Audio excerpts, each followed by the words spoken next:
Hello 10th class, good morning बच्चों। मैं John ma'am बोल रही हूँ, आपकी सोशल साइंस की मैम।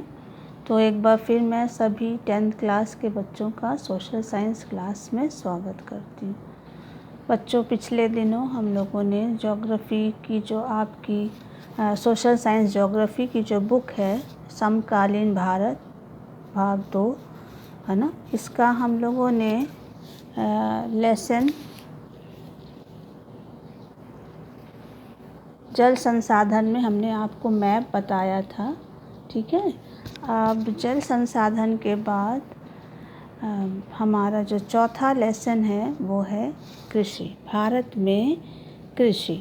ठीक है, तो पिछले उसमें वीडियो में हम लोगों ने बहुउद्देशीय परियोजना के बारे में पढ़ा था ना, कि भारत की कौन सी प्रमुख परियोजनाएं हैं, कौन सी नदी पर कौन सी परियोजना स्थित है।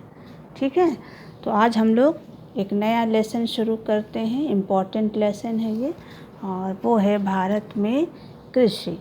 ठीक है, तो आज हम लोग इसका ये लेंदी लेसन है तो भाग 1 पढ़ेंगे। तो आज हम लोग केवल जो कृषि के प्रकार हैं वो पढ़ेंगे। ठीक है, तो आप सभी को पता है बच्चों कि कृषि जो है वो भारत के लोगों का एक मुख्य व्यवसाय है ना। यानी यहाँ की 2/3 जनसंख्या जो है वो भारत की कृषि कार्य में ही क्या है, संलग्न है। कृषि कार्य में जो है वो प्राथमिक क्रिया है ना। तो हमने इकोनॉमिक्स में आपको पढ़ाया था अर्थव्यवस्था के क्षेत्रक, जिसमें प्राथमिक, द्वितीयक और तृतीयक क्षेत्रक पढ़ा था। तो कृषि जो है वो प्राथमिक क्षेत्र में आता है, यानी प्राथमिक क्रिया है। और कृषि ज़्यादातर जो है वो खाद्यान्न उत्पन्न यानी अनाज उत्पन्न करने के लिए की जाती है, और साथ ही कृषि जो है वो उद्योगों के लिए जो कच्चा माल होता है उसको भी पैदा करने के लिए की जाती है, क्योंकि हमारे बहुत सारे उद्योग जो हैं वो कृषि पर ही क्या हैं, निर्भर है ना। इसके अलावा कृषि में कुछ फसलें ऐसी हैं जो हम निर्यात करते हैं, दूसरे देशों को भेजते हैं, जैसे चाय है, कॉफ़ी है ना, मसाले हैं, है ना, इनका हम क्या करते हैं, निर्यात करते हैं। तो कृषि जो है कई मतलब महत्वपूर्ण व्यवसाय है और कई महत्वपूर्ण उद्देश्यों को पूरा करने के लिए भारत में कृषि की जाती है। ठीक है, तो अब हम लोग का जो मेन पॉइंट है वो है कृषि के प्रकार। तो भारत में मुख्य रूप से ये 4 प्रकार की कृषि जो है वो की जाती है ना। तो प्रमुख आर्थिक क्रिया है कृषि, है ना। और आपको पता है कि भारत में हज़ारों सालों से कृषि जो है वो की जा रही है, और यहाँ की जो सामाजिक और सांस्कृतिक जो रीति रिवाज हैं उन सब का कृषि पर क्या होता है, प्रभाव पड़ता है। और इसीलिए भारत में विभिन्न प्रकार की कृषि जो है वो प्रणाली अपनाई जाती है। तो कुछ प्रमुख कृषि प्रणालियाँ हैं जिनको हम पढ़ेंगे, या प्रकार हैं जिनको हम पढ़ेंगे। तो पहला है प्रारंभिक जीविका निर्वाह कृषि, और दूसरा है गहन जीविका कृषि, तीसरा है वाणिज्य कृषि, और चौथा है रोपण कृषि। तो ये 4 मेन कृषि के बारे में हम लोग आज पढ़ेंगे। तो सबसे पहला कृषि का प्रकार है प्रारंभिक जीविका निर्वाह कृषि। तो इस प्रकार की कृषि जो है वो बच्चों, प्रारंभिक मतलब वो कृषि जो आदिम समय से की जा रही है, यानी प्राचीन समय से की जा रही है ना। तो इस प्रकार की कृषि जो है भारत में आज भी कुछ भागों में की जाती है। ठीक है, इस तरह की जो कृषि है वो ज़्यादातर छोटे छोटे जो भूमि के टुकड़े होते हैं, है ना, उन पर की जाती है। और ज़्यादातर जो आदिम हमारे आदिम मतलब जो पुराने कृषि औजार हैं, जैसे कि लकड़ी के हल हैं, डाव है, खुदाई करने वाली जो छड़ी है ना, इसका प्रयोग किया जाता है इस कृषि में। साथ ही बच्चों, इस कृषि में ज़्यादातर परिवार या समुदाय, है ना, परिवार या समुदाय श्रम की क्या होती है, सहायता से ये कृषि की जाती है। यानी इसमें ज़्यादा मशीनों का प्रयोग नहीं होता है, ज़्यादातर परिवार और समुदाय के लोग ही इसमें क्या करते हैं, कृषि में कार्य करते हैं। इस प्रकार की कृषि प्रायः मानसून और मृदा की जो उर्वरता है या अन्य पर्यावरणीय परिस्थितियों की उपयुक्तता पर क्या है, निर्भर। यानी मानसून पर निर्भर है, मिट्टी की उर्वरता पर निर्भर है और जो हमारे पर्यावरणीय जो परिस्थितियां हैं उस पर ये कृषि क्या है, निर्भर है। ठीक है। जो प्रारंभिक जीविका निर्वाह कृषि है, इसमें ज़्यादातर जो मक्का है, ज्वार बाजरा है, सब्जियां हैं, है ना, इसमें बोई जाने वाली फसलें हैं। तो ज़्यादातर सब्जियों की खेती है और जो हमारे मक्का है, बाजरा, इसमें बोई जाती है। जो प्रारंभिक जीविका निर्वाह कृषि है, इसको कर्तन दहन प्रणाली के नाम से भी जाना जाता है, यानी स्लैश एंड बर्न जो हमारा मेथड है। तो कर्तन दहन प्रणाली, कर्तन दहन प्रणाली इसको क्यों कहा जाता है, क्योंकि इस तरह की कृषि में जो किसान होते हैं वो ज़मीन के एक टुकड़ों को क्या कर देते हैं, साफ़ कर देते हैं, है ना, और फिर उस साफ़ किए हुए ज़मीन के टुकड़े पर वो अपने परिवार के भरण पोषण के लिए क्या करते हैं बच्चों, खाद्य अनाज है या अन्य फसलें क्या करते हैं, उगाते हैं। ठीक है।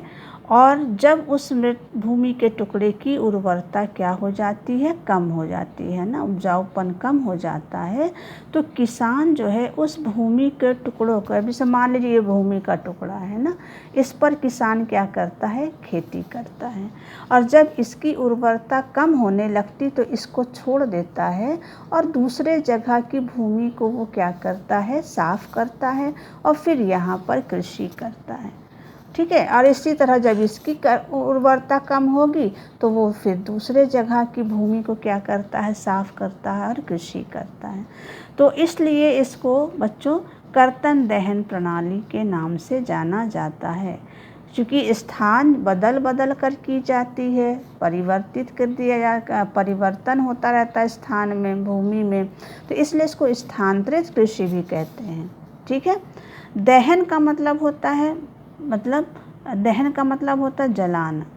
तो जो ज़्यादातर ये आंतरिक जो इंटीरियर एरिया होते हैं ना, जैसे जो जहाँ जनजाति क्षेत्र होते हैं, पहाड़ी होते हैं या पठारी भाग होते हैं, उन भागों में ये कृषि की जाती है जहाँ खेती योग्य ज़मीन की कमी होती, तो वहाँ घास के मैदान, है ना, वनों को क्या किया जाता है, उनके आसपास की भूमि को साफ़ कर दिया जाता है, जलाकर आग लगाकर वहाँ की घास को जला दिया जाता है और फिर उसको कृषि योग्य भूमि में बदलकर वहाँ खेती की जाती है। इसलिए इसको कर्तन दहन प्रणाली के नाम से जाना जाता है।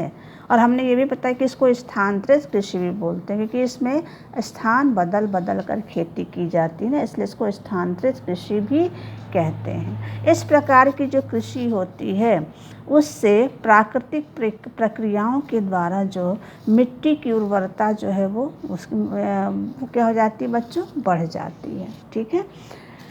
उसके बाद इस प्रकार की जो कृषि है इसमें उत्पादकता जो है बच्चों ज़्यादा नहीं होती, इसमें उत्पादकता जो है बहुत कम होती है।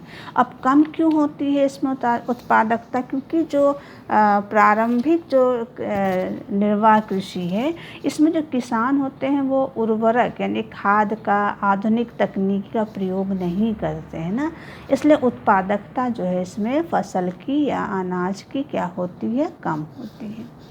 जो हमारी स्थानांतरित कृषि या कर्तन कृषि या जो प्रारंभिक हमारी निर्वाह कृषि है, इसको विश्व के अलग अलग भागों में अलग अलग नामों से जाना जाता है। जैसे भारत में इस कृषि को झूम कृषि कहते हैं। ठीक है।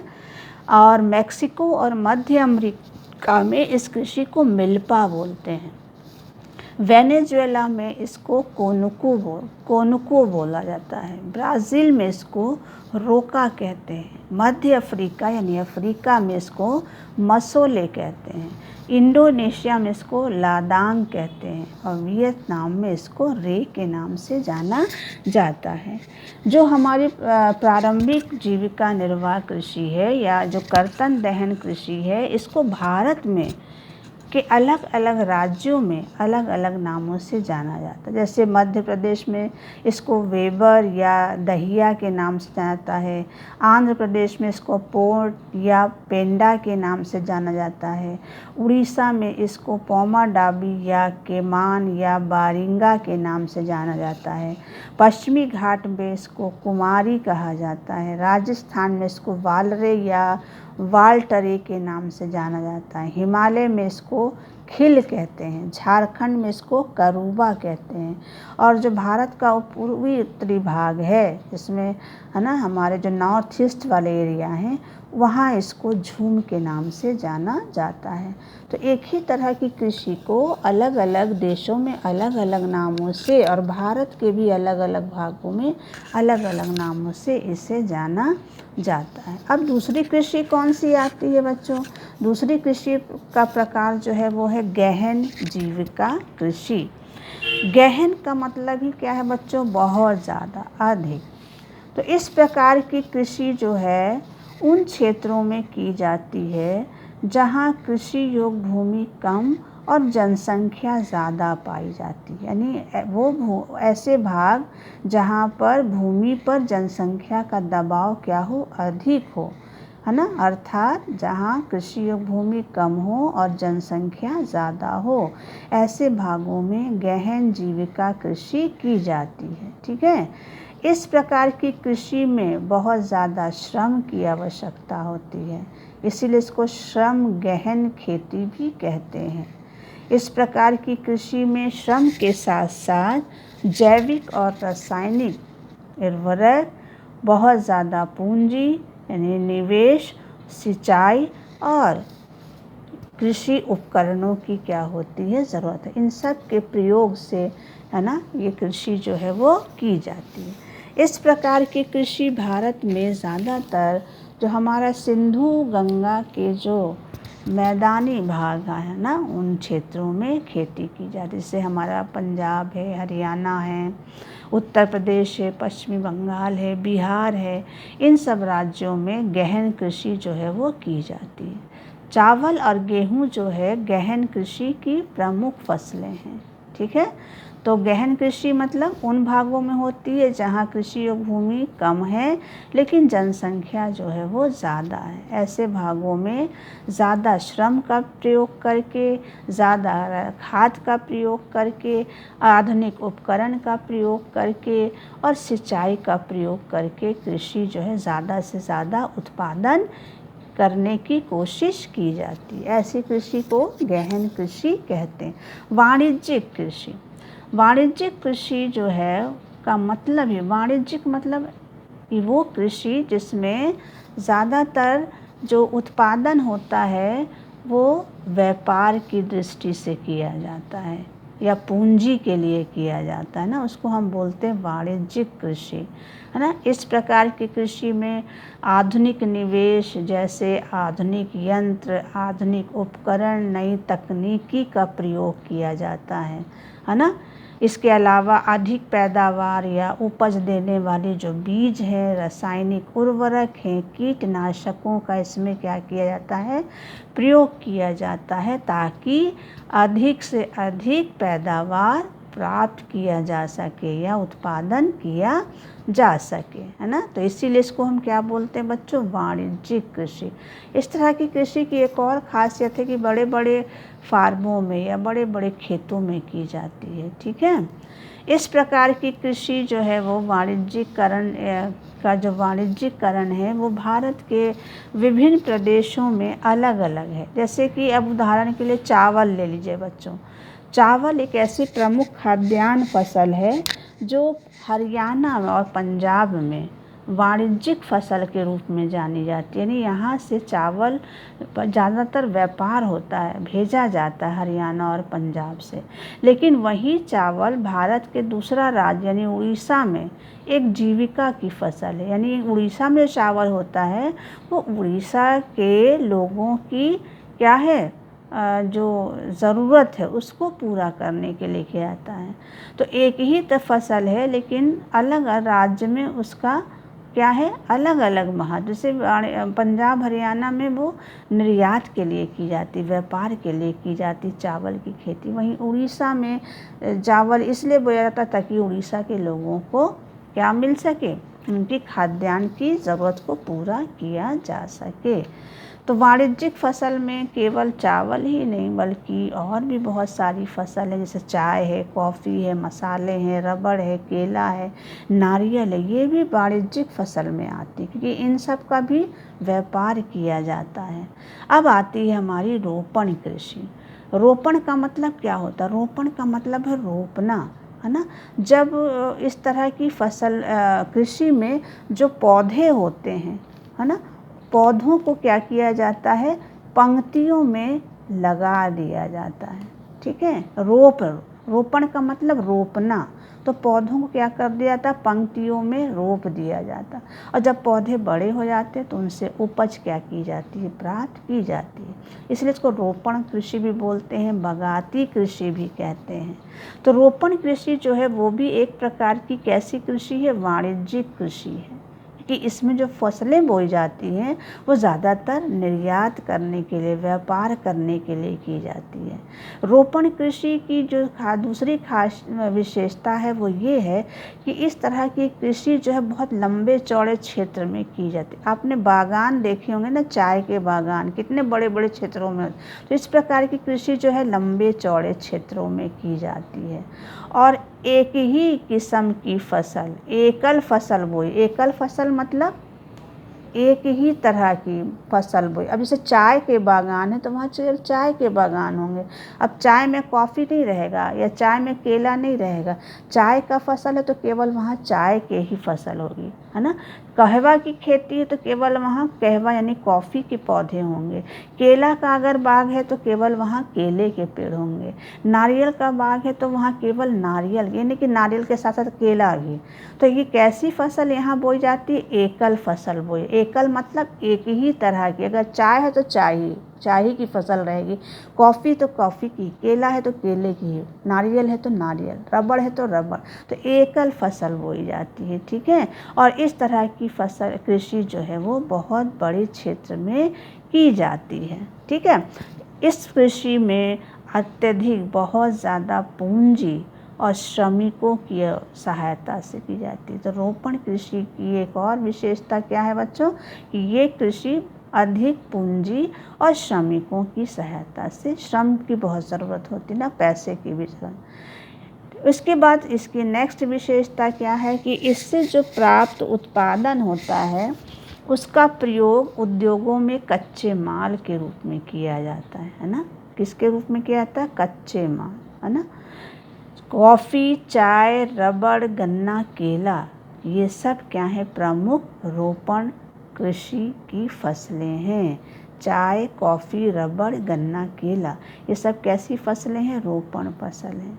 भारत में असम और बंगाल जो है वो चाय के लिए प्रसिद्ध है। कर्नाटक जो है वो कॉफ़ी के लिए प्रसिद्ध है। यानी चाय जो है असम बंगाल की प्रमुख फसल है तो कॉफ़ी जो है वो कर्नाटक की प्रमुख क्या है बच्चों, फसल है।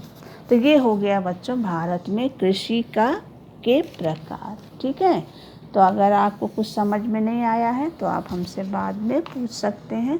ये इम्पॉर्टेंट है, इसमें से सवाल क्वेश्चन बोर्ड में आएंगे ज़रूर। ठीक है, तो थैंक यू बच्चों।